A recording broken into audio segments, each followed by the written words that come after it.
Haven't we not started yet? Yes. Yeah, I'm trying to conserve battery.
I can't hear them.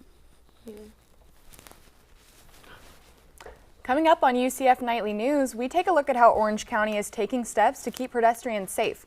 We'll have more on what that means for students walking the crosswalk. Next, we'll see how UCF Rosen College of Hospitality is ranking.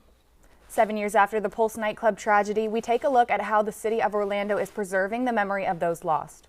In sports, we talk about how the UCF men's soccer team is making history. Plus, we hear from an expert about how UCF football can recover after a rocky start. Nightly News starts now.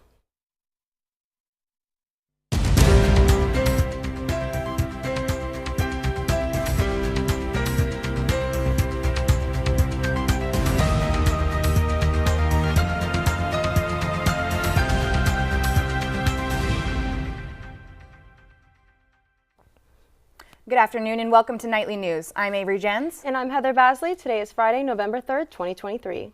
New this week in the ongoing coverage of pedestrian safety on campus, walking or biking by Afraa Trail has never been the safest. For years, reports have shown campus pedestrian safety has been an issue. This past month, Orange County took a step to change that. Nightly News reporter Isabella Benhuema explains how this project looks to resolve issues. If you walk along the sides of Afraa Trail, you'll see the Drive Safely signs honoring those who've been killed in car crashes. According to the Orange County government, between 2016 and 2021, there have been 126 collisions involving pedestrians and cyclists around UCF's campus, 7 of which have been fatal. Sophomore kinesiology major Brandon Tran bikes to school every day and says he feels people should be more careful when driving by these streets. If you're driving around this the campus area or just around this area in general, just keep your eyes open, watch out pedestrians, try not to hit people. This past month, Orange County began a $13.2 million project aimed at improving pedestrian safety around UCF's main campus. This intersection of Turbine Drive and University Boulevard is just one of the ones that's going to look much different in the coming years, with the addition of signalized crosswalks, pedestrian-activated stoplights, and colored pavements. This was decided after an extensive study done along UCF's roadways like Afraa Trail, McCulloch Road, and University Boulevard. Kathy Evangelo, Orange County senior engineer, talks about the new safety measures that will be taken for pedestrians. We're adding a 10-foot sidewalk on the UCF frontage, the whole length of the east side of Afraa Trail. We're also adding pedestrian scale lighting. At night, that'll make the pedestrians on the sidewalk more visible. In Orlando, Isabella Benjumea, UCF Knightly News. Evangelo says UCF's pedestrian safety project is expected to be completed by spring 2025.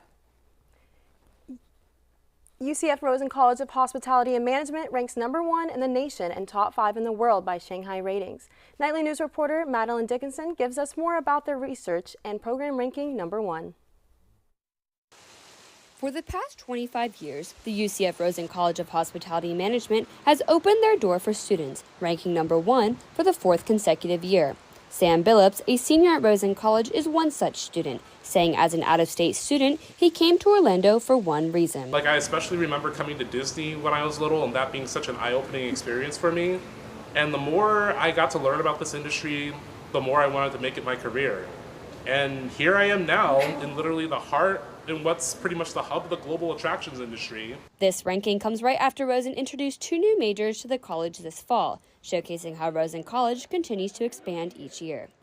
As you walk through the gates of Rosen College of Hospitality Management, you can find over 3,000 students majoring in one of the 10-degree programs. Shanghai Rankings is the academic ranking of world universities that looks at research and offered programs. Dr. Stephen Pratt, the chair Department of Tourism Events and Attractions, says his background in tourism research helps his classes. I enjoy doing research. I think a lot of our teaching needs to be influenced by the research or evidence-based teaching through that research. So it's sharing our research with the students in a relevant way.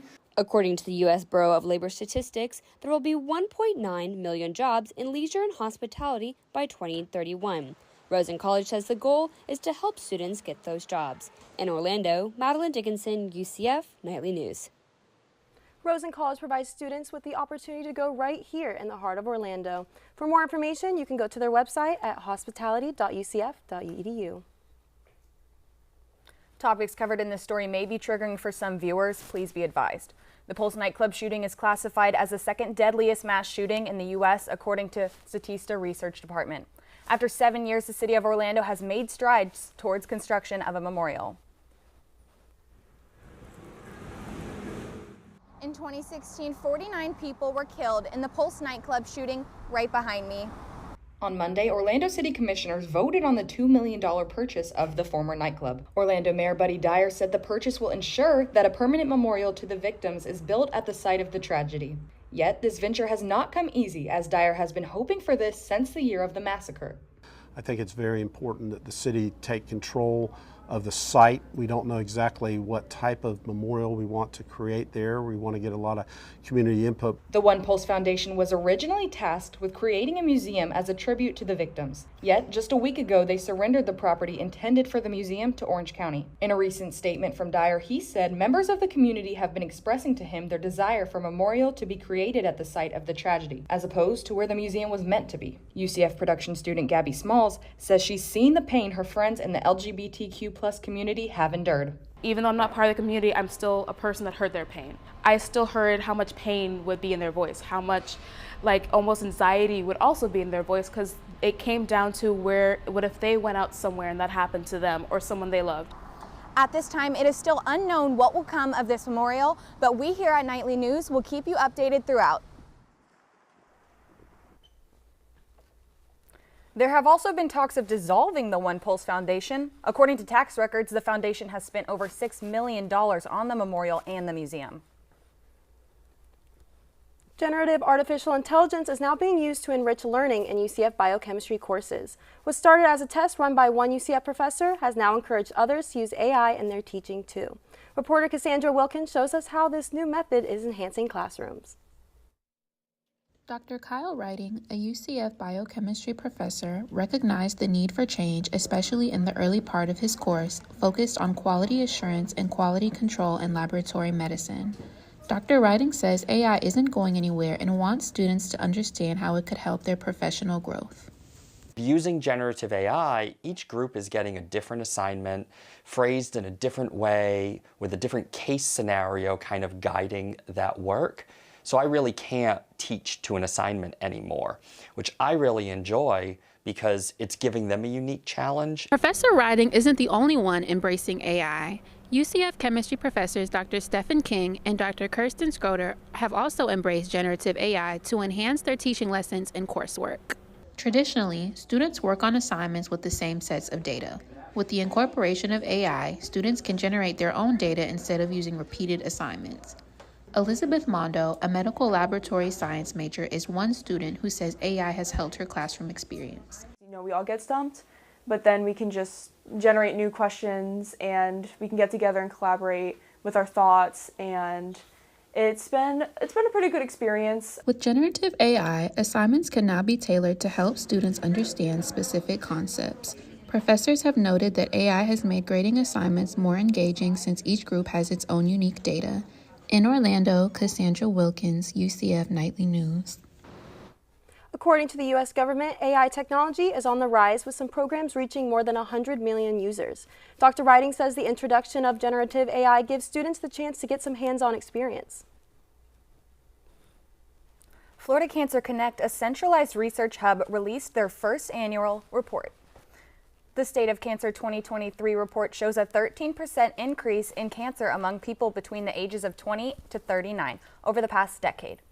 The report says breast cancers and leukemia and lymphoma are specific cancers found in younger individuals, also stating females are at a higher risk to the disease compared to males.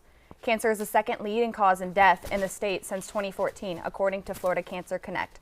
For any questions or concerns, you can visit the UCF Student Health Center. Weather in Central Florida has been pretty chilly lately. I know, it's been great. I even had to break out my leather jacket yesterday when I was walking to class.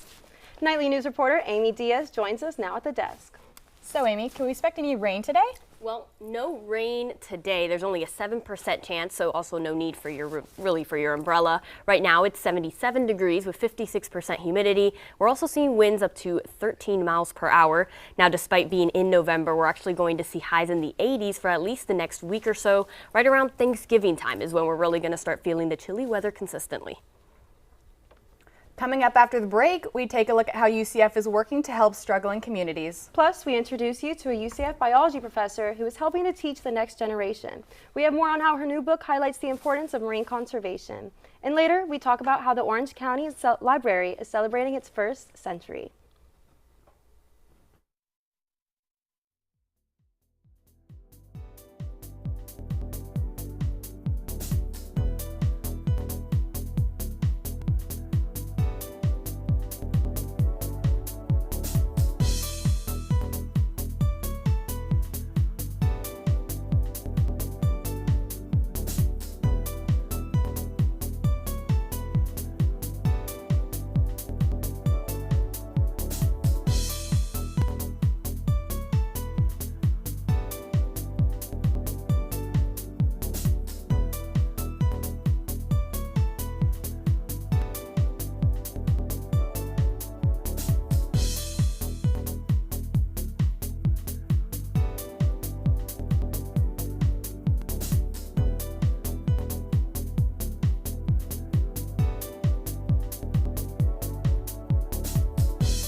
In 2024, UCF's new mobile clinic will make its debut. This is a collaboration between 3 colleges within UCF, the College of Health Professions and Sciences and the Colleges of Medicine and Nursing. Dr. Caridad Hernandez, the chair of medical education, says the mobile clinic allows them to meet people where they're at. She says people face obstacles with getting to know the doctor and logistics that follow.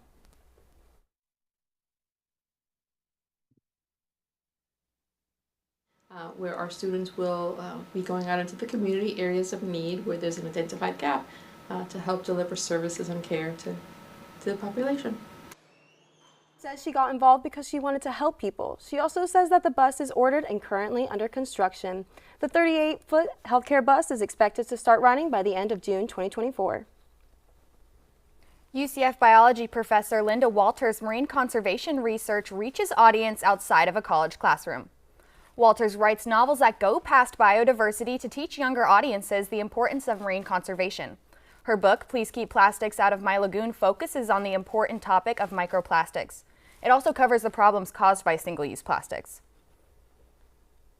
There aren't a lot of good children's books on marine conservation that go beyond just biodiversity and, you know, this is the shark, this is the dolphin, this is the whale, when there's so many pressing issues that families, so not just the kids, but the families need to be more informed about.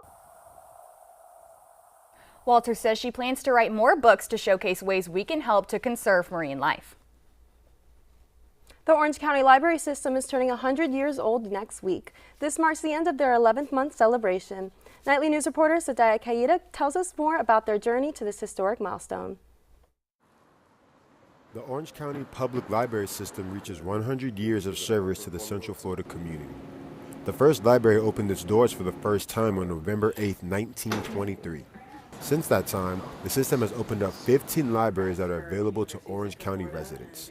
Caitlin Hill, one of the assistant managers at the downtown location, says the anniversary is making the community more aware of the system's services. So we have all these services that are wonderful, and a lot of times people don't recognize that we're here, we're in the community, we want to support the community. So having these large events brings people in the door and they say, wow, I can't believe the library has this, and we hope that they leave recognizing us as a place for them to come and celebrate community together. The 100 years of the Orange County Library System has inspired this generation of Knights to go ahead and pick up that book. The Orange County Library says they give UCF Knights free opportunities to pursue their studies. Some examples are practice exams for the MCAT, as well as free databases for research practices. Mags Fagan, a sophomore in forensic science, says libraries are valuable. It's indispensable. Books are very information dense. Like, you can learn from a movie, you can learn from like informational videos online, but being able to sit down and see the words on a page, it's like that information in at your own speed, at your own time. If you are a student interested in getting a library card or want to participate in the system's birthday, visit ocls.info. In Orange County, Sadai Kaida, UCF Nightly News. Caitlin Hill says that the libraries provide UCF students with tools to aid in their education. The Orange County Library System will continue their celebration until November 8th. If you're wanting to vote in this year's Orlando city elections, the voting registration deadline is coming up. Current Orlando Mayor Buddy Dyer is up for re-election for his 6th term in office. Polls are currently open and early voting in UCF Nightly News reporter Leeann Figueroa is live outside the Supervisor of Elections office. So Leeann, how many people are out here voting? Hello, friends. So if you want to go ahead, take a look right behind me.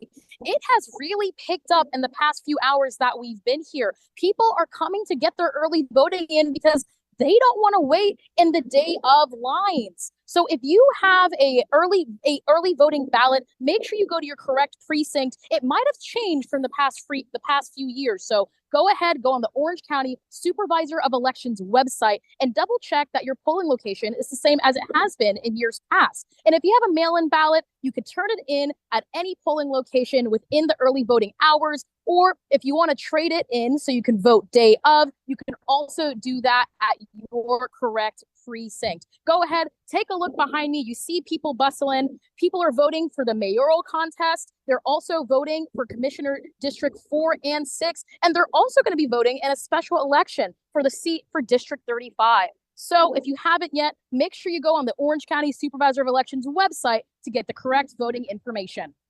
Back to you guys in the studio. Thanks, Leeann. After the break, we see how Florida's weather continues on this cooler trend, and Amy joins us back again in the studio to tell us what is coming up this weekend. Plus, our friends from Embry-Riddle tell us what's happening across the state. Nightly News will be right back after the break.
It's been pretty chilly this week, hasn't it, Heather? Yeah, Avery, I can't go anywhere without my jacket now. Amy joins us once again to give us the weather for the week.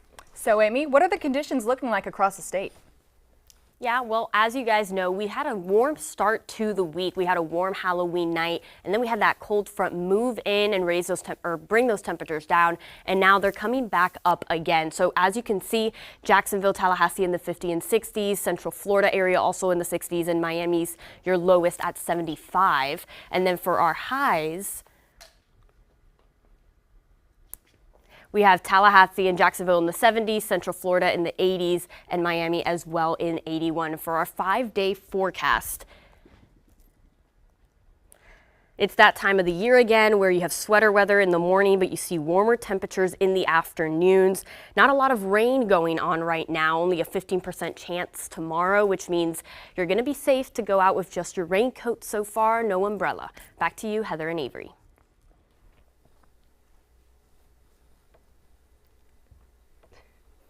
Thanks, Amy.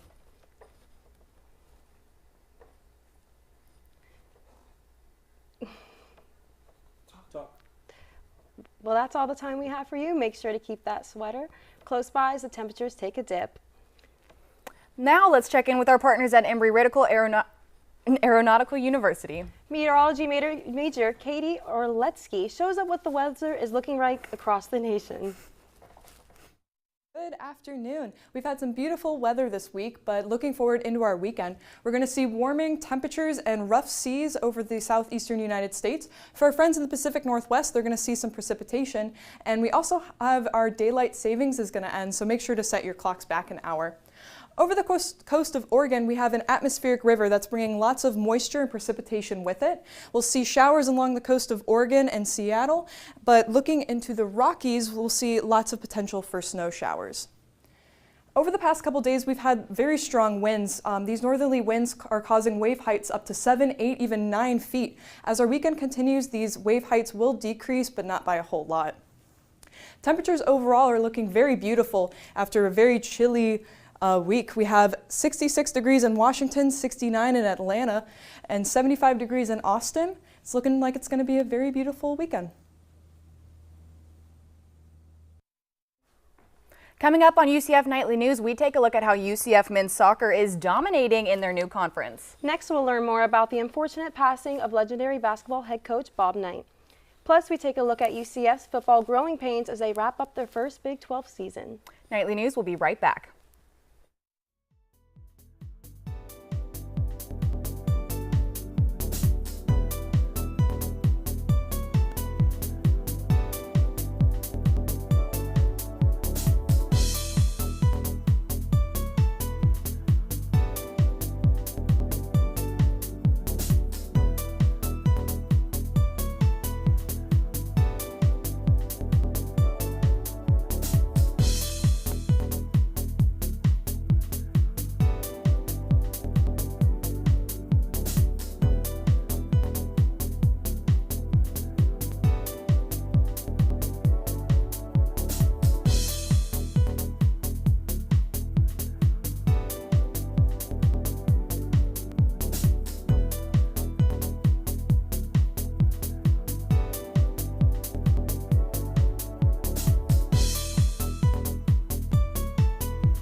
Sports Update.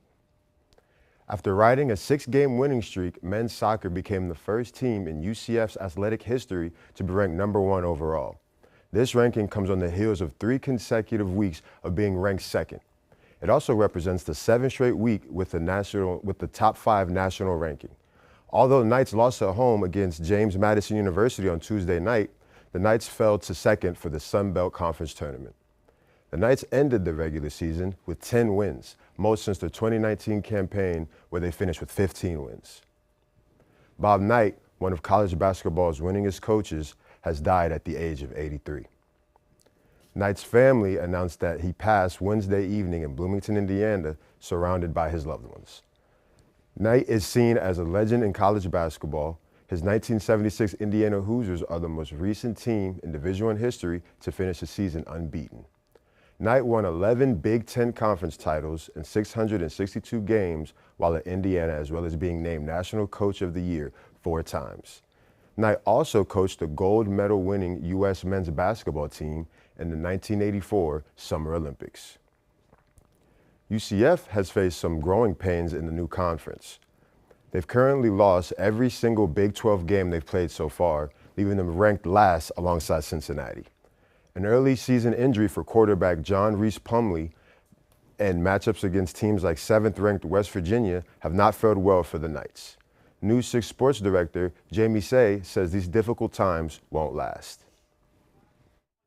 Don't stop believing in UCF.